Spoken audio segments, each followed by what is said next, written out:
एक तरफ दुनिया के बड़े बड़े ब्रांड्स हमारी तवज्जो हासिल करने के लिए नई से नई डिजिटल हकीकियात डिज़ाइन कर रहे हैं, और ठीक दूसरी तरफ आज की नस्ल शदीद ज़हनी दबाव और अंदरूनी कशमकश का शिकार है। आखिर इन दोनों इंतहाओं के दरमियान कनेक्शन क्या है? आज के इस वजाहती तज्जिए यानी एक्सप्लेनर में हम ठीक इसी पॉइंट पर बात करेंगे और देखेंगे कि जब मॉडर्न डिजिटल मार्केटिंग की सोची समझी स्ट्रैटेजीज का टकराव हमारी मेंटल हेल्थ से होता है तो हकीकत में क्या नतीजे सामने आते हैं। इस सारी पिक्चर को समझने के लिए हम इस एक्सप्लेनर में 5 अहम पॉइंट्स कवर करेंगे। पहले द न्यू डिजिटल एस्थेटिक, फिर सोशल मीडियाज हेवी टोल, उसके बाद कल्चर क्लैश एंड आइडेंटिटी, चौथे नंबर पर द बर्डन ऑफ वसवास और आखिर में फाइंडिंग बैलेंस एंड हीलिंग। ये एनालिसिस बिल्कुल मैक्रो लेवल से शुरू होकर एक आम इंसान के माइंड तक जाएगा ताकि डॉट्स कंप्लीटली कनेक्ट हो सकें। तो चलिए सबसे पहले इस बात का 30,000 फुट व्यू लेते हैं। हमारा पहला सेक्शन है the new digital aesthetic engineering 2025। यहाँ हम देखेंगे कि मार्केटर्स किस तरह इस डिजिटल माहौल को हमारे माइंड के हिसाब से रीस्ट्रक्चर कर रहे हैं। कंटेंट मार्केटिंग इंस्टीट्यूट के 2025 के ट्रेंड्स अगर देखे जाएं तो बात सिर्फ खूबसूरत तस्वीरों की नहीं रही। अब ब्रांड्स बिल्कुल डायरेक्ट हमारे जज्बात को हिट कर रहे हैं। रॉ, अनपॉलिश्ड और सो कॉल्ड ऑथेंटिक वीडियोस का ट्रेंड बढ़ रहा है। 90s का nostalgia, immersive AR VR technologies जिसे स्क्रोली टेलिंग कहते हैं, और AI के साथ इंसानी टच, ये सब ऐसे टूल्स हैं जिन्हें यूज़ करके ऐसी डिजिटल रियलिटी बनाई जा रही है जिसमें से बाहर निकलना तकरीबन नामुमकिन सा हो जाता है। अब जरा मैक्रो से माइक्रो की तरफ आते हैं। हमारा दूसरा सेक्शन है social media's heavy toll, the human cost. जब इन सोफिस्टिकेटेड मार्केटिंग स्ट्रैटेजीज को हम प्रैक्टिकली अपनी जिंदगी में एक्सपीरियंस करते हैं तो इंसानी जहन पर इनका एक्चुअल कॉस्ट क्या होता है, असल हकीकत क्या है, ये इस रेडिट यूज़र के कमेंट से बिल्कुल क्लियर हो जाती है। ये बिल्कुल ठीक कहता है कि एल्गोरिदम आपको पूरी तरह अपने अंदर खींच लेता है। सोचिए, एक तरफ कॉर्पोरेट लेवल पर मार्केटर्स इससे सक्सेसफुल एंगेजमेंट कहते हैं और दूसरी तरफ एक आम यूज़र इस एल्गोरिदम में खुद को फंसा हुआ और बेबस महसूस करता है। ये इस बात का वाज़ेह सबूत है कि एल्गोरिदम्स डिज़ाइन ही इस तरह किए गए हैं कि बस इंसान का ध्यान ना हटने पाए। और इस लगातार अनरेगुलेटेड डिजिटल एक्सपोजर का एक इंतहाई संगीन सिम्टम PMO की शक्ल में सामने आ रहा है। ऑनलाइन फोरम्स पर अगर गौर किया जाए तो ये एक ऐसी खामोश एडिक्शन के तौर पर हाईलाइट हो रहा है जो आजकल की यूथ में तेजी से फैल रही है। ये उस डिजिटल माहौल का एक इंतहाई डार्क हिस्सा है जहां इंसानी कमजोरियों का डायरेक्ट फायदा उठाया जाता है। और सबसे सीरियस बात यह है कि ये सिर्फ किस्से कहानियां नहीं हैं। क्लिनिकल डेटा कंप्लीटली इस बात को बैक करता है। जर्नल ऑफ एडोलसेंट हेल्थ और साइबर साइकोलॉजी जर्नल के मुताबिक हैवी सोशल मीडिया यूज़ का सीधा कनेक्शन डिप्रेशन, बेचैनी, अकेलापन और नींद की शदीद कमी से है। ये नंबर्स और स्टैटिस्टिक्स साफ बताते हैं कि जिन प्लेटफॉर्म्स को हम तफरीह समझते हैं वो एक्चुअली जहनी सेहत को किस बुरी तरह डैमेज कर रहे हैं। इस डिजिटल ओवरलोड को समझने के बाद अब हम एक स्पेसिफिक डेमोग्राफिक को जूम इन करते हैं। Section 3, culture clash and identity. खुसूसन मुस्लिम यूथ इस वक्त इन डिजिटल प्रेशर्स के साथ साथ जिन इंटेंस सकाफती तवक्कुआत के दरमियान फंसी हुई है, आइए उसका एक जायजा लेते हैं। जरा इस कॉन्ट्रास्ट पे गौर करें, ये काफी हैरानकुन है। एक तरफ भारी सकाफती रिवाज हैं जैसे 3 साल की लंबी मांगनी, 30,000 यूरो की बड़ी पार्टी और शादी के लिए 80,000 यूरो का उधार, और दूसरी तरफ अगर हम डायरेक्टली इस्लामी असूलों को देखें तो वहां इंतहाई सादा और मिनिमल फाइनेंशियल बोझ वाली शादी की तलकीन की गई है।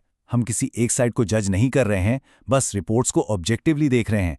लेकिन ये वाज़ेह है कि ये कल्चर और मज़हब का आपस का तसादुम आज के नौजवान में कितनी ज़्यादा एलियनेशन और तनाव पैदा कर रहा है। इन रॉ जज्बात का अंदाज़ा आप इस रेडिट यूज़र के कमेंट से लगा सकते हैं। इस कमेंट में बिल्कुल क्लियरली ये दुख बयान किया गया है कि सकाफती बोझ और कौन परस्ती लोगों को उनके बुनियादी अकायद से किस तरह दूर कर रही है। जब कल्चर को ही दीन का दर्जा दे दिया जाए तो आइडेंटिटी क्राइसिस पैदा होता है और नौजवान खुद को इस पूरे कल्चर क्लैश में पूरी तरह उलझावा महसूस करते हैं। इस सारी टेंशन को देखते हुए यहाँ एक बहुत ही डीप और अहम सवाल पैदा होता है। आखिर मजहबी अकीदत कहाँ ख़त्म होती है और जहनी बीमारी कहाँ से शुरू होती है? ये सवाल इस एक्सप्लेनर का एक टर्निंग पॉइंट है, क्योंकि एक्सटर्नल प्रेशर और कल्चरल एक्सपेक्टेशंस जब डायरेक्टली हमारे स्पिरिचुअल इमोशन से टकराते हैं तो साइकोलॉजिकल लेवल पर बहुत कुछ बदल जाता है। और यही वो पॉइंट है जहां हम चौथे सेक्शन में दाखिल होते हैं, द बर्डन ऑफ वसवसा, OCD इन फेथ।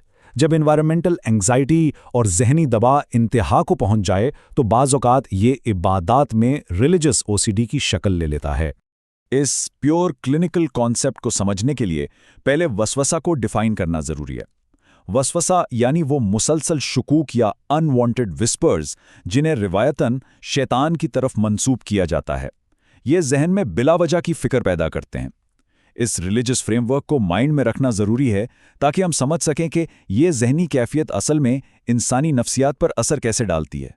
प्रैक्टिकली देखा जाए तो ये मसला किसी अजाब से कम नहीं।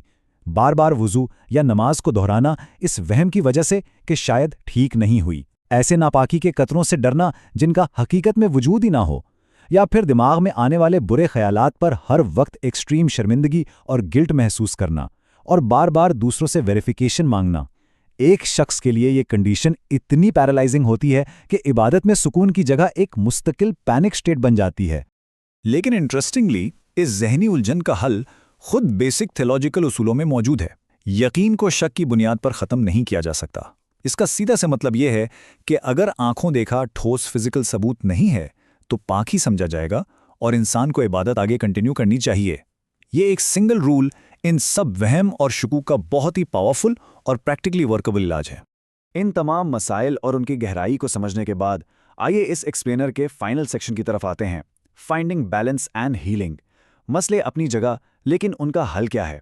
हम देखेंगे कि किस तरह क्लिनिकल नफ्सियात और मजहबी उसूल आपस में मिलकर वो खोया हुआ सुकून वापस ला सकते हैं। एक्सपर्ट्स बिल्कुल क्लियर एक्शनेबल स्टेप्स बताते हैं। पहला कदम, डिजिटल बाउंड्री सेट करें ताकि दिमाग पर ओवरवेल्म कम हो। दूसरा, बेबुनियाद वहम को कंप्लीटली इग्नोर करें और सर्टेनिटी को फॉलो करें। तीसरा, जहन को शांत करने के लिए माइंडफुलनेस और जिक्र की आदत डालें। और सबसे ज़्यादा इंपॉर्टेंट, ऐसी फेथ अलाइंड प्रोफेशनल थेरेपी जैसे CBT या ERP लेने में हिचकिचाहट महसूस ना करें। ये स्टेप्स डिजिटल और साइकोलॉजिकल दोनों फ्रंट्स पर बैलेंस लाते हैं। और अगर किसी के जहन में ये सवाल आए कि थेरेपी लेना ईमान की कमजोरी तो नहीं, तो सुनन अबू दाऊद की ये हदीस बिल्कुल क्लियर आंसर देती है। इसमें वाज़े हुक्म है कि मेडिकल इलाज का इस्तेमाल किया जाए क्योंकि कोई ऐसी बीमारी नहीं बनाई गई जिसकी शिफा ना हो। प्रोफेशनल साइकोलॉजिकल मदद लेना किसी भी तरह ईमान की कमजोरी नहीं, बल्कि ये खुद एक हिस्टोरिकल और स्ट्रांगली इनकरेज्ड इस्लामिक प्रैक्टिस है। तो इस एक्सप्लेनर के आखिर में ये थॉट प्रोवोकिंग सवाल बिल्कुल परफेक्टली इन सब डॉट्स को कनेक्ट करता है। एक ऐसे दौर में जिसे इंटेंशनली डिज़ाइन ही इसलिए किया गया है कि वो हमारी तवज्जो को कब्जा कर ले और हमारे दिमागों में तनाव पैदा करे, क्या अपना जहनी और रूहानी सुकून वापस छीन लेना आज के दौर की सबसे बड़ी और अल्टीमेट बगावत नहीं है?